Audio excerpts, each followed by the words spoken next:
Τίποτα, εγώ έκανα ένα αυγό, να, το βλέπεις κούλα, να, και το πούλησε λέει το αφεντικό μου 8 και 20 και γυρίζει άλλη και λέει τι λες καλέ, εγώ δεν ήξερα να κάνω τον κόλο μου, να, για 2 δεκάρες.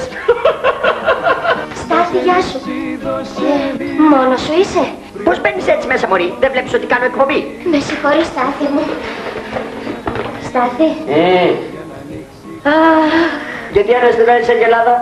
Μην με κοροϊδεύεις τώρα, μωρέ. Δεν σε κοροϊδεύω ρε παιδάκι μου, αν σου λέω ότι δεν και εσύ μου λες. Αχ, Στάθη μου. Είμαι πολύ ερωτευμένη. Α, δεν γίνεται Ρενάκι μου, με σηκώσεις πάρα πολύ, είμαι αγκαζέ, πήγαινε αλλού, δεν μπορώ, είμαι πολύ αγκαζέ, πολύ γυναίκα μου πέφτει τώρα τελευταία. Δεν είμαι ερωτευμένη με σένα. Ευτυχώς Ρενάκι μου, γιατί θέλω να τον ξεκουράσω. Ποιον καλέ? Τον Στάθη. Πόσο δεν Αν να κρατήσαμε για ναι. Αχ, είμαι πολύ ερωτευμένη. Με ποιον? Με τον ωραιότερο άντρα του κόσμου. Μάντεψε ποιος είναι? Κατάλαβα, ο Νίκος ο Ρίζος. Μη με δουλεύει, σε παρακαλώ. Τότε είναι ο Σώτος ο Special. Μιλάω για άντρα. Και ο Σώτος τι είναι, μοτοσακό? Δεν ξέρω τι είναι ο Σώτος. Πάντως